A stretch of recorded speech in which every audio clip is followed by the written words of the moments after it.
Bismillahirrahmanirrahim. Assalamualaikum warahmatullahi wabarakatuh. Alhamdulillah, Rabbil alamin. Wassalatu wassalamu ala asrafil anbiya wal mursalin wa ala alihi washabihi ajmain. Amma ba'du. Baiklah, di sini kami dari kelompok 10 ingin mempresentasikan hasil makalah kami yang berjudul Stres Kerja. Sebelum kami memulai presentasi hari ini, ada baiknya pula kami untuk memperkenalkan diri. Kami dari kelompok 10 yang berjumlah 2 orang dengan saya sendiri, Muhammad Ihsan Lubis, dan teman saya Fitri Ananda.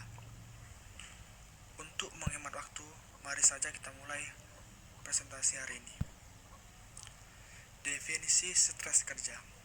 Stres kerja adalah suatu keadaan yang bersifat internal, yang bisa disebabkan oleh tuntutan fisik atau lingkungan dan situasi sosial yang berpotensi merusak dan tidak terkontrol. Menurut Charles D. Spielberger menyebutkan bahwa stres kerja adalah tuntutan-tuntutan eksternal yang mengenai seseorang, misalnya objek-objek dalam lingkungan atau suatu stimulus yang secara objektif adalah berbahaya.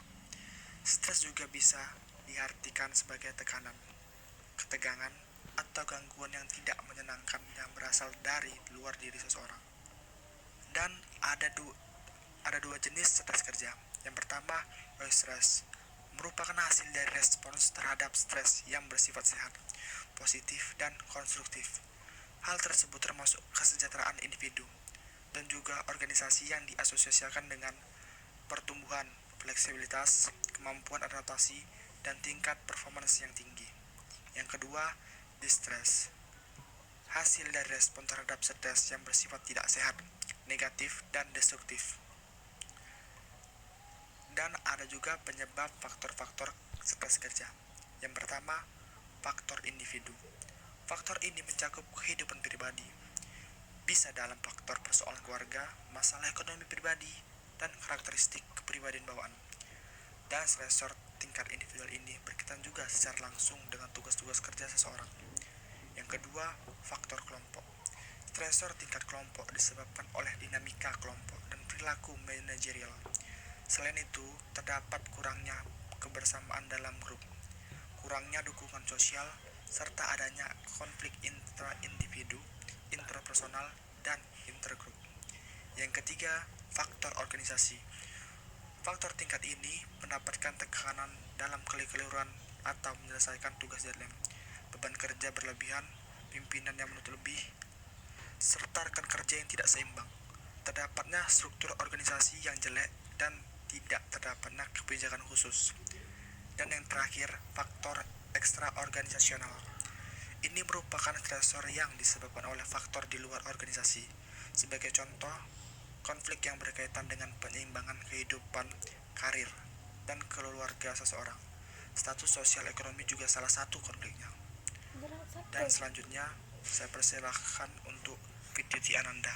Baiklah, di sini saya akan melanjutkan pembahasan tentang dampak yang ditimbulkan stres kerja. Nah, terdapat 2 dampak. Yang pertama itu dampak negatif dari stres. Ini umumnya lebih merugikan pada diri karyawan maupun perusahaan. Nah, kalau daripada diri karyawan, ini lebih tertekan pada suatu pekerjaan, yang mana konsekuensinya dapat menurunkan gairah kerja, kecemasan yang tinggi, frustasi, terganggunya kesehatan fisik, psikologis, dan sebagainya. Nah, sedangkan gimana nih dampak negatif dari perusahaan? Dampak negatifnya itu akan timbul secara gak langsung, yaitu meningkatkan tingkat absensi dari karyawan, terus menurunnya tingkat produktivitas dari karyawan, dan secara psikologis dapat menurunkan komitmen organisasi dan sebagainya. Nah, selanjutnya itu ada dampak positif dari stres.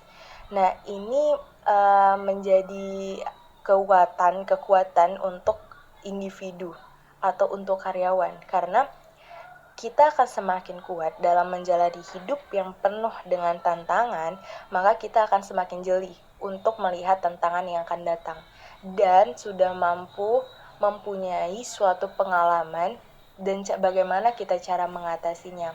Nah, dampak positifnya itu kita jadi meluaskan pengalaman kita dengan tantangan-tantangan yang ada. Nah, kita tidak hanya membaca dari buku, mendengar dari guru, atau lain sebagainya, tetapi dengan pengalaman yang kita alami, dengan cara kita mengatasi dan strategi yang kita buat, itu menjadi dampak positif bagi kita, gitu. Nah, selanjutnya ada pembahasan tentang cara pengendalian stres kerja. Nah, ini ada 4 pengendalian. Yang pertama itu adalah relaksasi otot. Nah, teknik relaksasi otot ini merupakan pernapasan yang lambat dan dalam suatu usaha yang sadar untuk memulihkan ketegangan otot. Nah, teknik ini dia biasanya itu dapat menenangkan dan mengendurkan otot secara berulang-ulang, yang biasanya teknik ini diawali dari kaki dan terus meningkat ke wajah. Nah, relaksasi ini dicapai dengan konsentrasi pada kata-kata dan ketenangan yang berkaitan dengan otot yang direlaksasikan. Nah, yang kedua itu ada biofeedback. Nah, biofeedback ini merupakan perubahan kecil yang muncul dalam tubuh atau otak yang dideteksi, diperkuat, dan ditunjukkan kepada orang tersebut. Nah, peran dari teknik ini dapat dilihat dari fungsi tubuh hingga tekanan tertentu yang dikendalikan secara sukarela ataupun sadar.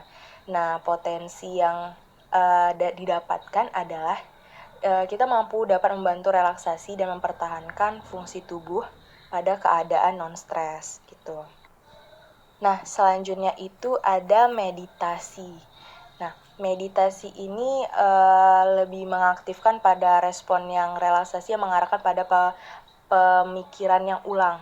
Nah, menurut Herbert Benson, dia menganalisis dan mendapatkan respon relaksasi 4 langkah. Yang pertama itu menemukan suatu lingkaran. Yang kedua itu menggunakan suatu perangkat mental seperti suatu kata yang penuh dengan kesan yang menyenangkan, yang mana dapat mengubah pikiran itu menjadi lebih meluas atau eksternal gitu. Yang ketiga, mengabaikan pemikiran yang mengganggu dengan bersandar pada suatu sikap yang pasif. Dan yang terakhir adalah mengasumsikan suatu posisi yang nyaman. Nah, selanjutnya ada restrukturisasi kognitif. Nah, respon seseorang terhadap stresor menggunakan sarana proses kognitif ini, dia merupakan teknik yang bawa pikiran orang dalam bentuk ekspektasi, keyakinan, dan asumsi merupakan label yang mereka terapkan pada situasi. Nah, teknik kognitif dari manajemen stres ini berfokus pada mengubah label atau kondisi sehingga orang tersebut itu dapat menilai situasinya secara berbeda. Nah, teknik ini bertujuan untuk membantu atau orang memperoleh lebih banyak kendali atas reaksi mereka terhadap stresor dengan memodifikasikan rasionalisasi mereka. Demikianlah hasil makalah kami. Semoga bermanfaat bagi kita semua. Dan jangan lupa untuk like, comment, and subscribe. Thank you.